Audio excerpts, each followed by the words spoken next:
Hey everyone, and welcome back to another weekly review of the Ultimate Shop items. This time it's been 2 years since Fallout76 released, so we've got some anniversary goodies on the shop. As you will see, the anniversary sale is right here, with actually quite a few interesting bundles. The Red Rocket bundle being 375 items from 1500 is actually not a bad price, since this thing is actually quite nice to have in your camp. As you can see, it's actually quite big, so you can build underneath it and whatnot.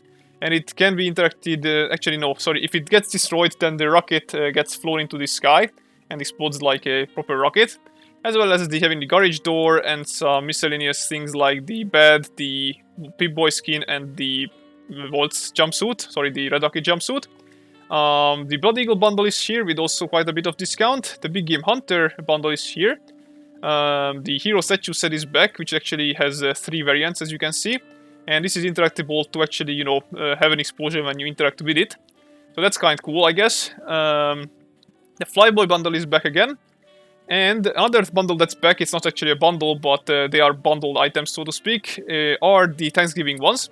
With the fancy Thanksgiving display case, in my opinion, being a very worthy buy, because it's the only proper display case that, you can put stuff without having any stupid behind glass nonsense. This is actually probably the most natural looking display case from all of them.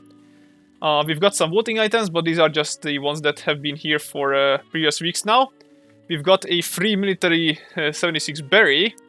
And last but not least, of course, we've got the Encampment Fortress bundle with the prefab flying fortress and all of these things that you can see here. So the bridge, the concrete defenses, the encampment fences and whatnot.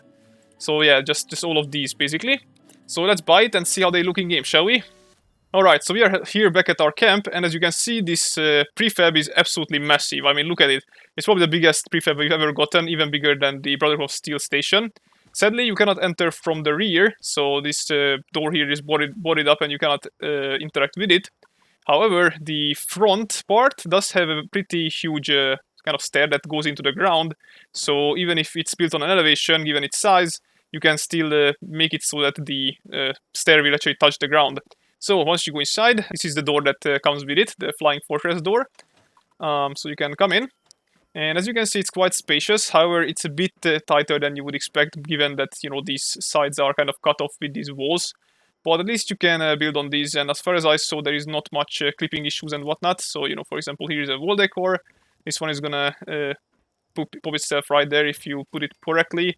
Or if you want to go there, for example, for some lights at the top, then that can be done easily as well, thankfully. So yeah, not much issues here.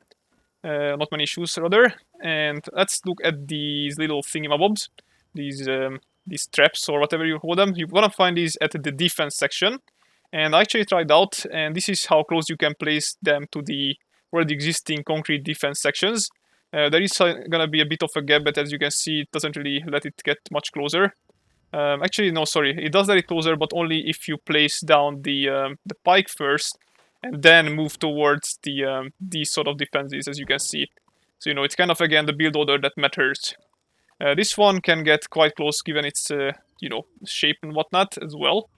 But again, this one gets closer if you move this second and this move first. When you come to the grates, again, these are at the defense section. There are 2 types of each of them. We've got a fence variant and a gate variant. And the difference between them is that one of them snaps, another one doesn't. So this gate, for example, here, is gonna snap to this one, because this is the snapping fence part. If I can turn it around. See, this one snaps.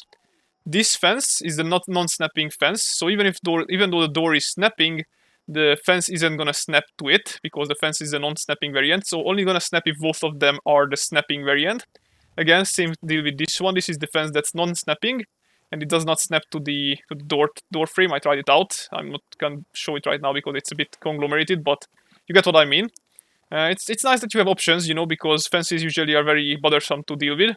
And this is the bridge. You will have different sections. This is the starting section, so to speak. You can sink it down quite low into the ground, so that helps. But it does have an elevated foundation here, if you need it. And this is what's gonna be the middle section. This itself does not have elevation, so you cannot place it down in itself. You do need the sort of edges to hold it. but you can build it as long as you want, given that it actually connected to the previous side, and then just finish up whenever you are done with this section. So yeah, that pretty much wraps up all of the items reviews. They are pretty good. I do think that they are worth the 1,200 items, at least in comparison to what we usually get for the same amount of price. So hopefully it was informative and helpful, and I'll see you in the next one. Goodbye, guys.